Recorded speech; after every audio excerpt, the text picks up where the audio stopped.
창세기 30장 25절부터 43절까지입니다. 창세기 30장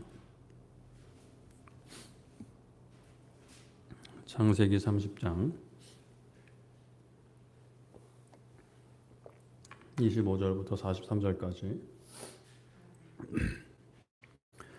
창세기 30장 25절부터 43절까지 말씀 중에 32절부터 44절까지만 교독하도록 하겠습니다. 창세기 30장 25절부터 43절까지 말씀 중에 32절부터 43절까지만 교독하겠습니다. 오늘 내가 외삼촌의 양떼에 두루 다니며 그 양 중에 아롱진 것과 점 있는 것과 검은 것을 가려내며 또 염소 중에 점 있는 것과 아롱진 것을 가리리니 이 같은 것이 내 품삯이 되리이다.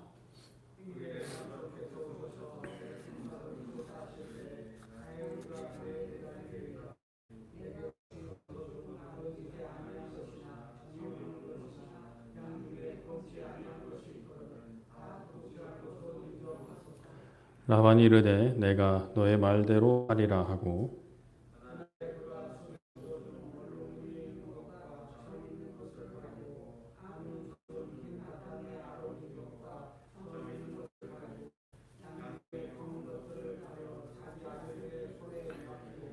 자기와 야곱 사이를 사흘 길이 뜨게 하였고 야곱은 라반의 남은 양떼를 치니라.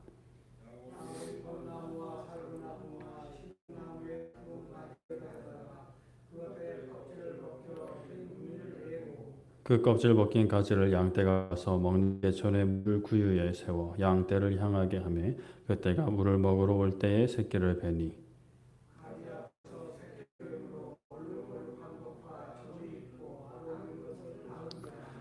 야곱이 새끼 양을 구분하고 골룩무늬 검은 빛 있는 것을 라반의 양과 서로 마주보게 하며 자기 양을 따로 두어 라반의 양과 섞이지 않게 하며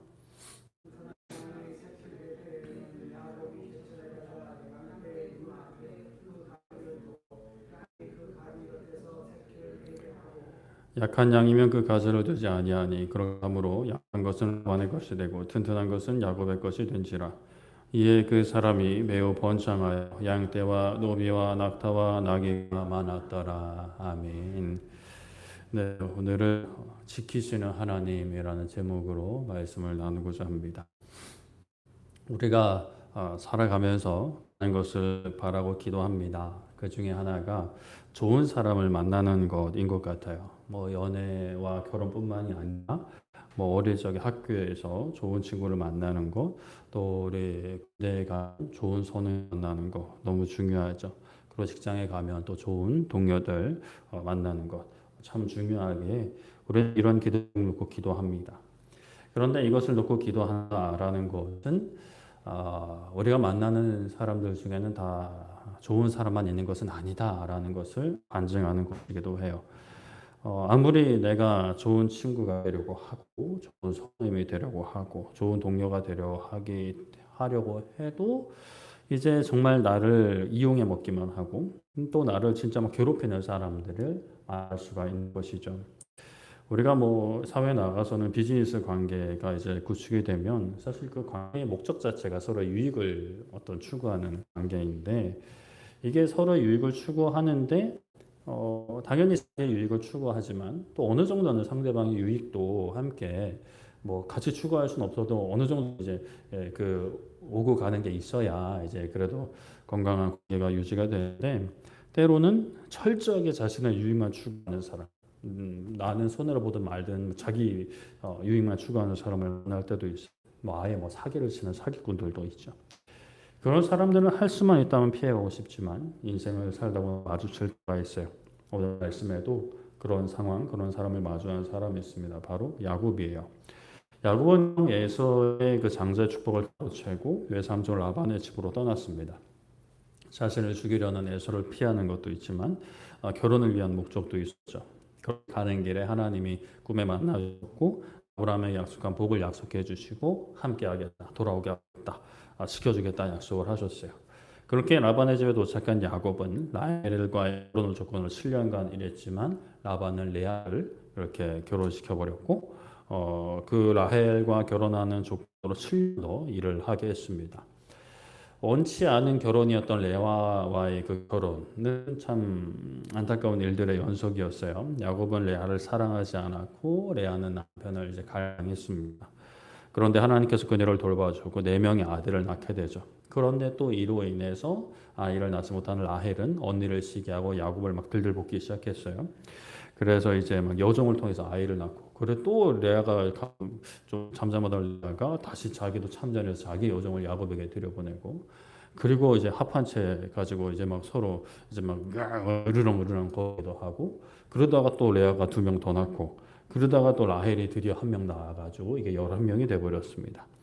11번째 태어난 아들이 바로 요셉인데, 오늘 말씀 25절에 보면은 요셉이 태어났을 때 야곱이 라반에게 말하기를 나를 보내 내가 고향 나의 땅으로 돌아가게 해달라 합니다.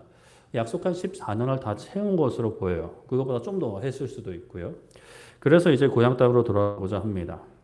야곱이 이 라반의 집에 올 때, 이 땅에 올 때는 홀몸이었어요. 그런데 이제는 혼자가 아니죠. 비록 두 아내가 막 시기하면서 경제적으로 막 아이를 막 낳기는 했지만 11명의 아들이 있었고 또 1명의 딸이 있었습니다. 야곱은 이제 그 가족들을 데리고 고향 땅으로, 아버지 어머니가 계신 곳으로 돌아가고자 해요. 뭐보다 하나님이 약속하신 그 땅으로 돌아가고자 합니다. 그런데 라반은 야곱을 붙잡습니다. 그가 고백하기를 내가 깨달았는데 하나님께서 너로 인해 내게 복을 주셨다라고 고백을 해요. 그런데 이 깨닫다의 원어를 보면 그냥 내가 생각을 해서 깨달은 그런 게 아니라 점을 쳐서 깨달았다라는 의미가 있습니다. 하나님께 물어서 깨닫는 게 아니라 주술적인 행위로 깨달은 거예요. 후에도 보면 라반의 집에는 우상이 있었습니다. 그 가정의 수호신 같은 건데 여호와 하나님에 대해서 분명히 알고 있었지만 우상을 두고 있었던 거죠. 이 라반의 집도 경건한 집은 아니었습니다. 그런데 이제 그 우상을 통해 뭐 점던 것이 틀린 것은 아니었던 것 같아요. 뭐 귀도 모든 말을 거짓말하는 것은 아닙니다. 진실과 거짓을 섞어서 자신에게 매이게 만들죠. 하나님을 찾지 않게 만듭니다. 아무튼 그런 라반의 집이었어요. 그런 라반이 야곱을 붙잡기 위해서 그러면 이제 딸들 위해서 일하는 거는 다 했으니까 정식적으로 정직하게 품삯을 주겠다라고 야곱에게 제안합니다. 처음 왔을 때도 같은 제안을 했지만 그때는 라헬을 얻기 위해서 야곱이 그렇게 7년 동안 일하겠습니다 한 거였고, 이제는 진짜 어떤 그 물품을 주겠다, 돈을 주겠다라는 거예요. 이에 야곱은 자신이 라반에게 어떻게 행했는지를 언급합니다. 29절에 보시면 내가 어떻게 외삼촌을 섬겼는지 어떻게 외삼촌의 가축을 쳤는지 당신도 아십니다 합니다. 그리고 내가 오기 전에는 외삼촌의 소유가 많지 않았는데 적었는데 이제는 번성하였다라고 하죠. 하나님께서 내가 가는 곳마다 외삼촌에게 복을 주셨습니다라고 당당하게 고백을 합니다. 이러한 야곱의 고백은 실질적인 증거가 있으니까 이렇게 당당하게 고백할 수 있겠죠. 하나님께서 하셨음을 고백하면서 또 내가 거기에 쓰임 받았음을 고백을 합니다. 그런데 야곱이 하는 말, 이제는 내 집을 세우고자 합니다 라고 고백을 해요. 자신의 집을 세워야 하는 것이죠. 또 야곱은 하나님께 받은 약속, 복이 있기 때문에 그 복을 사실은 얻는 것은 자신의 권리입니다. 또 사명이기도 하고요. 사실 라반의 집에서 라반에게 복이 된 거, 그러니까 야곱이 복의 통로가 된 거잖아요. 복의 통로가 된 것은 하나님의 약속의 성취이기도 했습니다. 아브라함에게 하나님께서 너의 자손은 복이 될 거야라고 말씀하셨단 말이죠.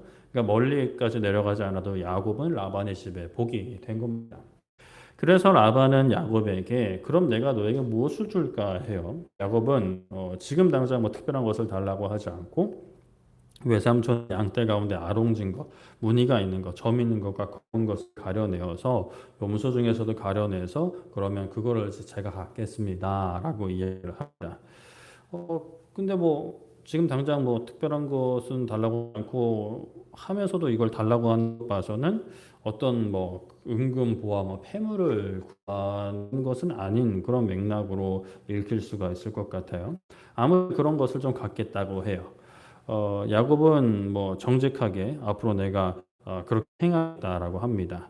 무늬 없고 점 없고 검지 않은 거, 그러니까 그들 기준으로는 좀 흠이 없는 그런 것들은 내가 갖겠다라고 얘기를 해요. 라반은 야곱의 제안을 받아들입니다. 그리고 그날에 즉시 수렴소, 암염소 모두 얼룩무늬 있는 것, 점 있는 것과 양 중에 검은 것들을 가려서 자기 아들들의 손에 맡겨버려요. 이거는 야곱이 행하는 게 아니라 지금 라반이 행하고 있는 겁니다. 야곱이 그와 같은 것들을 가져가겠다 하니까 그날에 야곱이 손 쓰기 전에 라반이 챙겨서 자기 아들들한테 줘버리는 거예요. 그러니까 야곱에게 안 주겠다라는 거예요. 그리고 야곱 사이에서 사흘길을 뜨게 합니다. 사흘길이라고 하면 뭐 적어도 그냥 하루에 여유 있게 걸어도 20km는 걸으니까 80km, 뭐 좀 더 걸으면 100km. 3일 길이구나. 뭐 60, 70, 뭐 80 이렇게 되잖아요. 그러면은 사실 가까운 거리가 아니란 말이에요. 그렇게 거리를 둡니다. 왜 그렇죠? 다시 섞이지 않게 하려고. 이 야곱에게 줘야 될 게 그쪽 야곱에게 가지 않게. 그래서 시기를 봐도 그런 놈들이 안 나오게 이렇게 라반이 조치를 하는 거예요. 야곱에게 약속을 했는데 그런데 이렇게 아예 그냥 속을 써버리는 거죠. 그 시대 때도 문이 있는 것들을 교배하면, 그러니까 얼룩덜룩이들이 교배하면 얼룩덜룩이 태어난다라는 지식이 있었던 것으로 보여요. 그러니까 라반이 이제 사전 차단해 버리는 거죠. 그래서 야곱이 관리하는 라반의 가축들은 무늬가 없고 점도 없고 검지 않은 양과 염소들만 돌보게 한 건데, 그러면 이제 야곱의 품삯으로 받기로 한 것들은 태어나지 않거나 또는 뭐 그래도 그 유전자가 안에 그 작품이라도 있으면 나중에 뭐 태어날 가능성이 있긴 하지만 아무래도 그 빈도수가 적겠죠. 그러면 이제 야곱의 품삯은 많이 주지 않아도 되는 거예요. 라반은 자기 거 이렇게 이제 자기 재산만 이렇게 계속 이제 나가게 되는 겁니다. 야곱을 속이는 거예요. 정당하게 주어야 할 대가를 주지 않는 거죠. 모든 재산을 달라는 것도 아니고 그렇게 라반 야곱에게 자신의 재산을 나누고자 하지 않습니다. 그런데 야곱은 여기서 어떻게 하느냐? 그냥 어떻게 이럴 수 있나 하면서 주저앉지 않아요.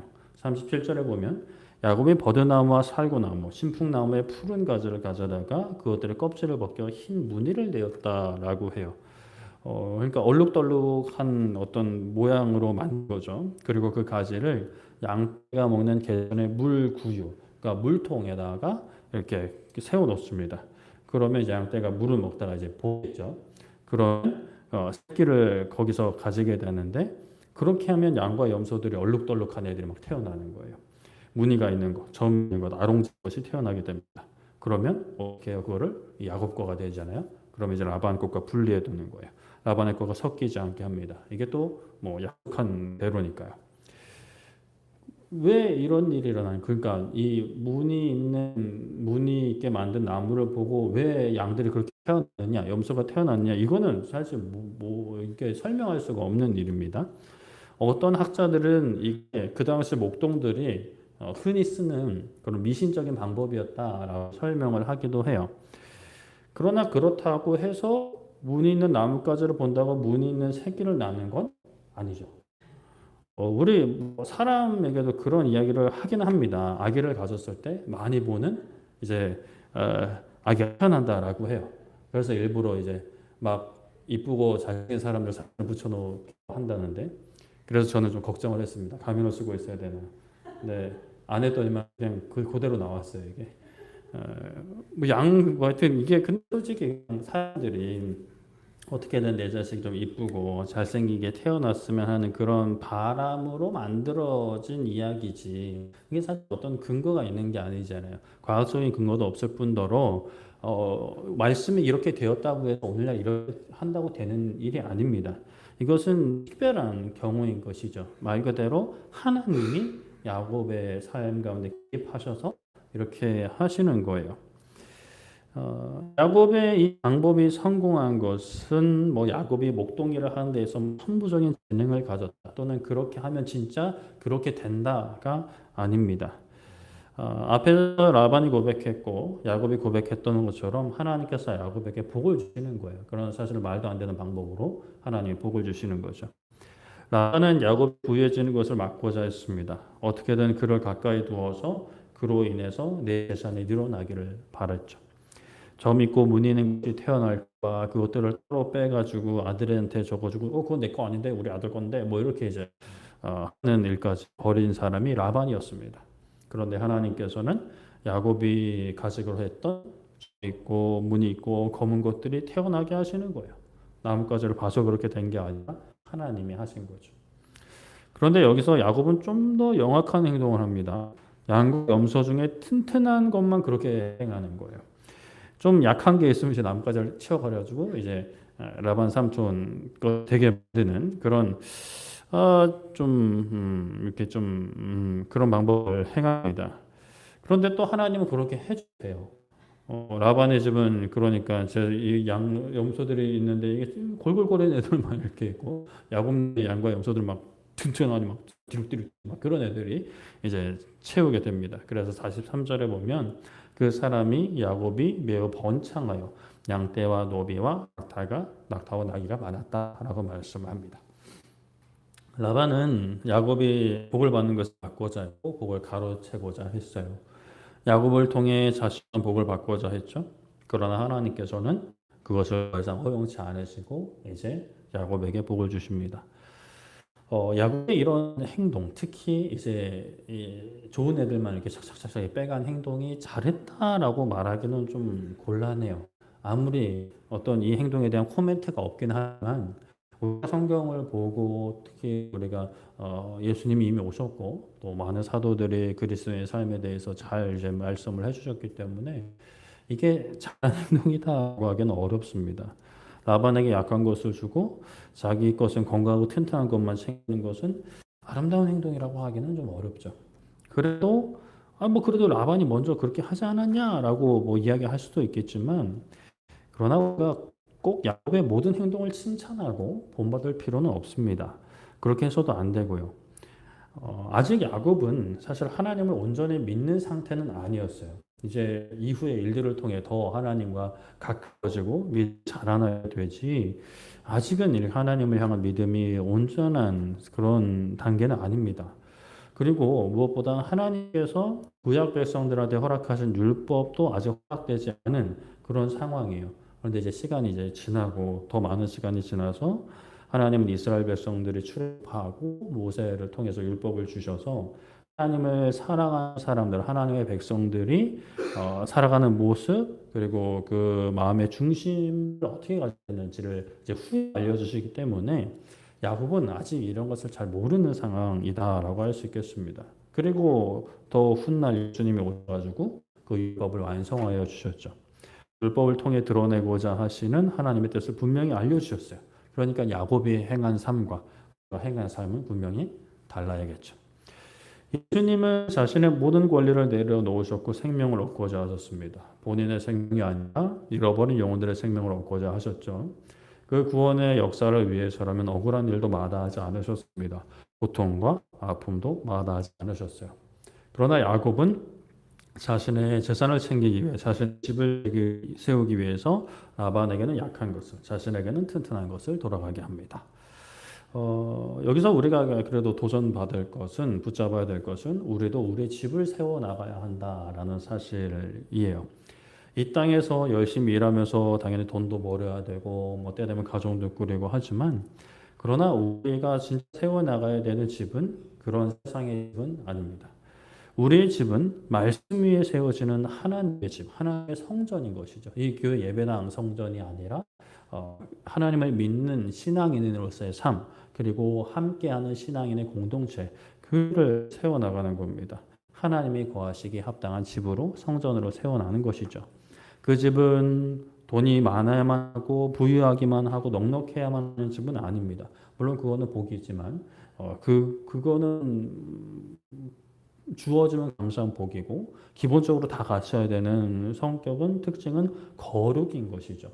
예수 그리스도를 온전히 구주로 받아들이고 왕으로 모시는 삶이 우리가 세워야 하는 집입니다.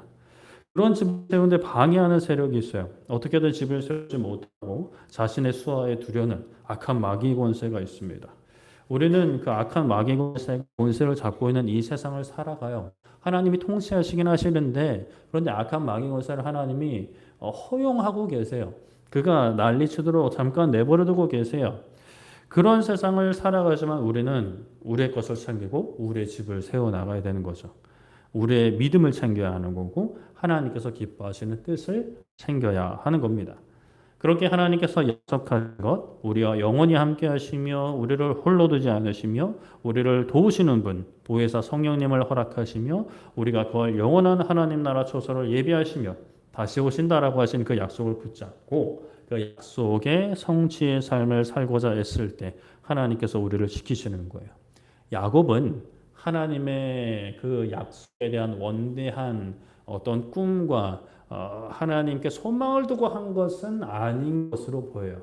그냥 자신의 집을 세우고 싶은 거죠. 그런데 하나님은 그 야곱의 삶의 발자취를 통해서 아브라함에게 하신 약속, 그리고 훗날 예수님을 통해 선포하시고 다시 예수님을 통해 선포하실 영원한 하나님 나라의 구원의 역사를 이루어 가시는 거예요. 하나님께서 우리 편이 되시고 우리를 지키시고 도우십니다. 그런데 그것은 우리가 그냥 마음대로 살아가는데 우리 편이 되시는 건 아니에요. 야곱은 이렇게 했는데요. 말씀드린 것처럼 야곱은 예수님이 오기 전에 훨씬 전의 사람이고 율법도 주어지기 전의 사람이라는 것을 우리가 잊어서는 안 되겠죠. 오늘날은 그 야곱이 살던 시대와는 너무나 다른 시대. 물론 어려운 상황은 또 다르게 어렵지만 그러나 우리는 명확하게 예수님을 받고 성령 하나님이 우리의 삶 가운데 실존하십니다. 이러한 상황 가운데 우리가 하나님의 나라를 구하지 않는다? 단순히 나의 나라, 나의 어떤 삶을 구하기만 한다면 물론 돕기도 하십니다. 믿음이라는 과정 가운데. 그러나 계속해서 그것만 구한다면 하나님은 어느 순간 멈추시는 거죠. 하나님의 나라를 구하지 않고 내 나라를 구하는데 계속 일이 잘 풀린다면 우리는 거기서 돌이키지 않습니다. 사람은 돌이키지 않아요. 그러면 그것은 화를 당하는 거죠. 일이 계속 잘 풀리면 계속해서 이제 멸망의 길로 나아가는 것이기 때문에 이것은 매우 무서운 일이고 얼른 돌이켜야 되는 일입니다. 하나님을 거스르는 질서가 가득한 세상에서 하나님을 따르는 삶의 질서를 세우는 것이 쉽지 않을 때가 있어요. 야곱도 사실 하나님이 그렇게 해주셨으니까 그렇게 된 거지.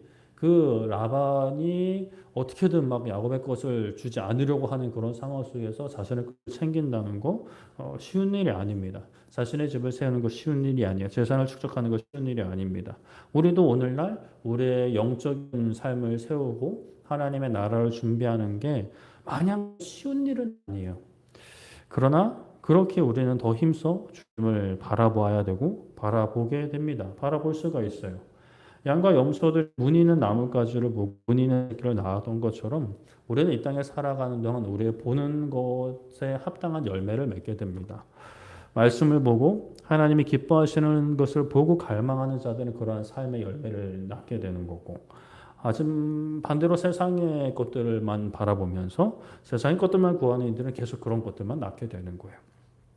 우리는 우리를 지키시는 하나님, 우리에게 약속하신 말씀을 지키시는 하나님, 우리의 집을 하나님의 집으로 세우고자 하시는 영원한 하나님 나라로 세우고자 하시는 그 하나님을 바라보면서 그 하나님을 신뢰하면서 정말 하나님의 나라의 그 역사에 아름답게 동참할 수 있는 우리 모두 되기를 소망하고 축복합니다. 말씀을 정리하겠습니다. 야곱이 라반을 떠나려 하자 라반은 야곱을 붙잡습니다. 품삯을 주겠노라며 붙잡습니다. 야곱은 이러저러한 것을 요구했지만 라반은 어떻게든 야곱이 재산을 쌓지 못하게 계속 자기 아내 가두어 놓으려 합니다. 그래서 그 단물을 조금 이제 빨아려고 이제 하는 거죠. 그러나 야곱은 당하고만 있지 않습니다. 튼튼한 것들이 자기 것이 되게 하죠. 야곱이 지혜로워서가 아니라 하나님께서 하시는 겁니다. 하나님께서 그가 집을 세우고 우상을 찾고 의지하는 라반의 집은 약하게 하시는 거예요. 하나님 약속 안에 있는 자들은 하나님께서 지키십니다. 하나님 뜻대로 행하는 자들 하나님께서 지키십니다. 그러면 우리도 하나님 약속 안에 있어야 되고 하나님의 뜻 안에 있어야 합니다. 사실 이미 약속 안에 들어와 있어요. 이미 약속 안에 우리는 들어와 있습니다. 그 약속 안에서 굳이 약속 밖에 있는 걸 보면서 약속 안에 있는 삶을 누리지 못하는 것이 아니라 약속 안에서 전능하신 하나님, 우리의 삶 가운데 놀라운 일을 이루실 하나님을 바라보고 의지하면서 정말 그 약속 안에 있기를 힘쓰는 그 약속 안에서 행하기를 힘쓰는 결국에 모든 것을 갚으시고 바르게 회복하실 하나님을 의지하고 살아갈 수 있는 그 하나님의 나라를 소망하고 기대할 수 있는 우리 모두 되기를 소망하고 축복합니다. 이 시간 우리 함께 찬양하고 기도했으면 좋겠는데요. 이 시간 우리 찬양할 때에